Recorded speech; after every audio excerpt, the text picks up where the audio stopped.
कृष्णा कृष्णा कृष्णा हरे हरे हरे राम राम राम हरे हरे हरे कृष्णा कृष्णा कृष्णा हरे हरे हरे राम राम राम हरे हरे हरे कृष्णा कृष्णा कृष्णा हरे हरे हरे राम राम हरे हरे हरे कृष्णा। हरे कृष्णा। आप सबका भातरोड बिहारी मंदिर में हार्दिक स्वागत है। ये जो स्थान है इसका नाम है भातरोड बिहारी मंदिर। यहाँ पर भगवान श्री कृष्ण की विशेष लीला हुई थी। हम इस यात्रा में आपको ऐसे विशेष स्थान दिखला रहे हैं या दिखलाने का प्रयास कर रहे हैं कि सुबह के समय में आपने देखा कि बहुत भीड़ है, सब जगहों पर जाने के लिए रास्ता नहीं है, और अब इधर आप देखेंगे कि कोई नहीं है, शांत जगह है। लेकिन दोनों जगह विशेष है। इस स्थान का भी विशेष महत्व है। आप सब लोग बहुत विशेष है। भगवान ने आपको इस वृंदावन यात्रा में चुना है क्योंकि आप ही भगवान के साथ आदान प्रदान। इसलिए भगवान आपको ऐसे कुछ स्थान दिखलाकर आदान प्रदान कर रहे हैं जो सर्वसाधारण रूप से बाकी लोगों को समझेंगे नहीं। ये बहुत विशेष स्थान है। हालांकि वृंदावन से बहुत नजदीक है, लेकिन फिर भी यहां पर भगवान ने अपने भक्तों के साथ जो आदान प्रदान किया, कैसे भगवान अपने भक्तों के साथ आदान प्रदान करते हैं। 2 दिन के बाद हम गोवर्धन परिक्रमा करने वाले हैं।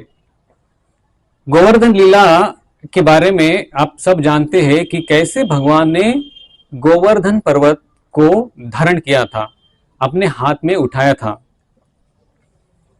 भगवान ने इस गोवर्धन पर्वत को क्यों धारण किया? कई सारे कारण हैं। उनमें से एक कारण यह है कि भगवान ये चाहते थे कि मेरे सारे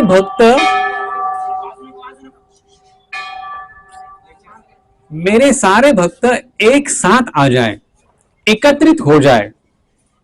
क्यों? एक दूसरे का संग प्राप्त करने के लिए। भक्ति में संग बहुत महत्वपूर्ण होता है। आप अनुभव करेंगे कि आज जब इतनी मात्रा में आप यहां पर एकत्रित हुए हैं, और साथ ही साथ यहां पर जब आप हजारों लाखों भक्तों को देख रहे हैं, तो आपको भी भक्ति करने की उत्सुकता या उत्साह जो है उसमें आपको प्रेरणा मिलती होगी। इसीलिए भगवान ने भी ये जो गोवर्धन धारण की लीला की थी वो इसीलिए की थी कि मेरे सारे भक्त जो है वो एक साथ आए, उनको एक दूसरे का संग प्राप्त हो और भगवान का भी संग प्राप्त हो। यात्रा का उद्देश्य यही होता है कि इससे भक्तों को संग प्राप्त होता है। तो भगवान ये चाहते थे कि गोवर्धन धारण करने के पहले ही कुछ दिन ये भातरोड बिहारी की लीला हुई थी। क्या लीला हुई थी? भगवान कृष्ण जो है वो एक बार गायों को चराने के लिए अपने मित्रों के साथ जा रहे थे। वैसे तो कृष्ण रोज हमेशा गायों को चराने के लिए जाते थे, और जब कृष्ण जाते थे तो मित्रों के साथ उनका जैसे पार्टी होता था रोज। जैसे सबको पार्टी अच्छा लगता है, घूमने के लिए, फिरने के लिए, खाने के लिए। तो ये गायों को चराने के लिए लेके जाना, ये कृष्ण और उनके मित्रों के लिए पार्टी होता था, और रोज पार्टी। तो एक दिन जब कृष्ण, बलराम और अन्य ग्वाले गायों को चराने के लिए जा रहे थे, तो कुछ मित्रों ने कहा कि हे कृष्ण, हमें भूख लगी है, तो बच्चे जो है वो जानते थे कि उनको कृष्ण और बलराम को भी खिलाना था, लेकिन उन्होंने सोचा कि अगर कृष्ण और बलराम को हम खाने के लिए बोलेंगे तो वो नहीं बोलेंगे, इसलिए ग्वाल बालों ने कहा हमको भूख लगी है। तो कृष्ण ने कहा ठीक है, नजदीक ही एक गांव है, उस गांव में आप जाइए। और कृष्ण ने कहा आप बलराम जी के नाम पर मांगिए। कुछ साल पहले तक वर्णाश्रम पद्धति जो है वो बहुत दृढ़ थी, ब्राह्मणों को लोग बहुत मानते थे, उसके बाद क्षत्रियों को, उसके बाद वैश्यों को और फिर शूद्रों को। हाँ, कृष्ण ने कहा कि बलराम जो है वो क्षत्रिय है, तो लोग जो है वो उन्होंने कुछ मांगा तो देंगे, मैं वैश्य हूं, बलराम से थोड़ा नीचे हूं, तो आप बलराम जी के नाम पर मांगिए कि बलराम जी आए हैं और उनको कुछ चाहिए तो हमें दे दीजिए। यहां पर कुछ ब्राह्मण लोग थे जो एक यज्ञ कर रहे थे जिसे अंगिरास नाम से जाना जाता था। तो कृष्ण ने कहा कि यहां पर कुछ ब्राह्मण है, उनके पास जाइए और उनको मांगिए कि हमको कुछ खाने के लिए दीजिए। जब यज्ञ किया जाता है तो यज्ञ में दान दिया जाता है, तो वो लोग दे सकते हैं। तो ग्वाल बाल जो है वो ब्राह्मणों के पास गए और कहा कि कृष्ण और बलराम आए हैं, बलराम ने कहा है कि हमको कुछ खाने के लिए दीजिए, दान दीजिए। ब्राह्मणों ने कहा नहीं, ऐसा नहीं होगा, ये यज्ञ चल रहा है, ये यज्ञ अभी तक पूरा नहीं हुआ, जब तक यज्ञ पूरा नहीं होता तब तक खाने के लिए कुछ नहीं मिलेगा, पहला यज्ञ पूरा होने दो। तो बालक बहुत निराश हो गए। इसको कर्मकांड कहते हैं कि जब यज्ञ आदि चीजें जो है ये भगवान के लिए न होकर किसी और उद्देश्य से की जाती है तो वो कर्मकांड बनता है, लेकिन कोई भी चीज जब भगवान के लिए की जाती है तो वो भक्ति होती है। तो हालांकि हरेक यज्ञ का उद्देश्य जो है वो भगवान विष्णु की, भगवान कृष्ण की संतुष्टि होती है, लेकिन इतने बड़े ब्राह्मण, इतने बड़े पंडित, लेकिन वो भी समझ नहीं सके कि यज्ञ का उद्देश्य क्या होता है। तो जब वो ब्राह्मणों के पास बालक गए तो ब्राह्मणों ने मना किया, तो बालक बहुत निराश हो गए और वापस कृष्ण के पास आए और कृष्ण को कहा कि देखो उन्होंने तो हमको कुछ दिया नहीं, उन्होंने कहा यज्ञ पूरा नहीं हुआ है। कृष्ण ने कहा चिंता मत करो, अभी आप ब्राह्मणों के पत्नियों के पास जाओ और उनको मेरा नाम बताओ और कहो कृष्ण आए हैं, उनको भूख लगी है, उनको कुछ खाने के लिए चाहिए। तो बालक जो है वो बालक गए और ब्राह्मण पत्नियों के पास गए और उन्होंने कहा कि कृष्ण को भूख लगी है, उनको कुछ खाने के लिए चाहिए। जब ब्राह्मणों के पत्नियों ने सुना कि कृष्ण स्वयं आए हैं और उनको भूख लगी है, तो हालांकि ये पत्नियां जो है ये यज्ञ के लिए अलग अलग भोग बना रही थी, लेकिन अभी तक वो यज्ञ में समर्पित नहीं किया था, लेकिन फिर भी ये ब्राह्मणों की पत्नियां जो है, ये ब्राह्मणों की पत्नियां जो यज्ञ के लिए चीजें बनी थी वो कृष्ण को देने के लिए वो एक बॉक्स में पैक करने लगी और उन्होंने कहा हम स्वयं आएंगे कृष्ण को देने के लिए।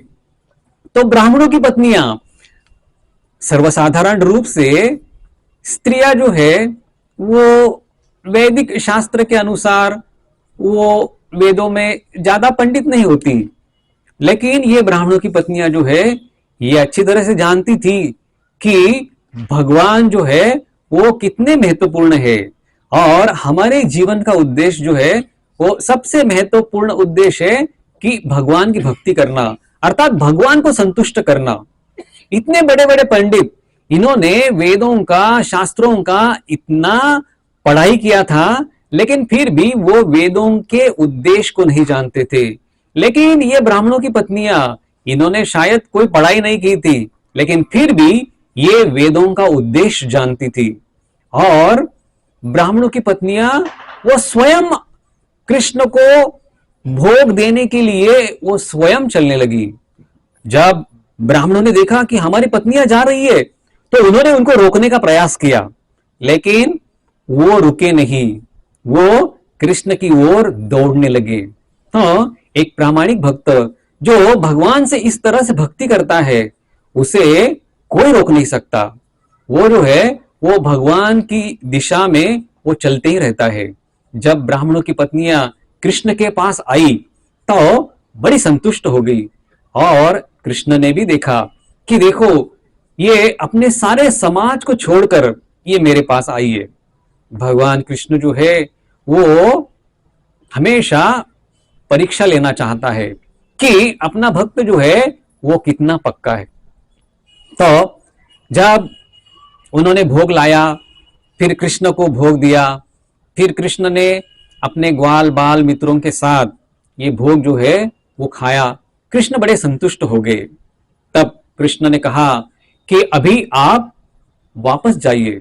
ब्राह्मणों की पत्नियां कहने लगी, अभी हम वापस नहीं जाएंगे, अभी हम आपके पास ही रहेंगे। कृष्ण ने कहा, नहीं नहीं, आपको जाना पड़ेगा, आप वापस जाइए।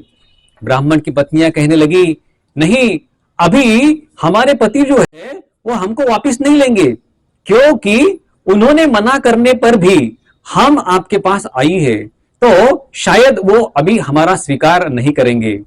कृष्ण ने कहा, नहीं, आपको वापस जाना ही होगा, आप वापस चले जाओ। ब्राह्मण की पत्नियां मना कर रही थी, लेकिन कृष्ण ने कहा आपको जाना पड़ेगा।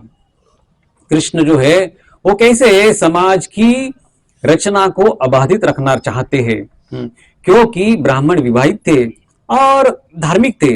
हालांकि कंस को वो डरते थे, इसलिए उन्होंने जो भोग सामग्री है वो कृष्ण को नहीं दी थी। लेकिन कृष्ण जानते थे कि पति पत्नी को हमेशा साथ में रहना चाहिए, इसलिए कृष्ण ने ब्राह्मणों की पत्नियों को कहा, आप चिंता मत कीजिए, जब आप घर में वापस जाओगी आपके पति आपका स्वीकार करेंगे। तो जब इस तरह से कृष्ण ने बताया तो फिर ब्राह्मणों की पत्नियां जो है वो जाने के लिए तैयार हो गई। और जब ये पत्नियां वापस आई तब कृष्ण की शक्ति से, योग माया से ब्राह्मण जो थे उन्होंने अपने पत्नियों का स्वागत किया और कहा कि हालांकि हम बड़े पंडित हैं, हमने शास्त्रों का अध्ययन किया है, लेकिन फिर भी हम डर रहे थे कंस को, कि अगर कंस को पता चला कि हमने कृष्ण को इस तरह से भोग दिया तो कंस हमसे नाराज हो जाएगा। लेकिन आप तो स्त्रियां हैं, हालांकि अबला है, लेकिन फिर भी आपका भगवान के ऊपर कितना विश्वास है, कृष्ण के ऊपर आपका कितना विश्वास है कि आपने समाज की परवाह नहीं की, अपने घर की परवाह नहीं की और आप कृष्ण को प्रसन्न करने के लिए चली गई। तो इस तरह से ब्राह्मण की पत्नियों ने भगवान श्री कृष्ण को इधर प्रसाद देकर, भोग देकर संतुष्ट किया था।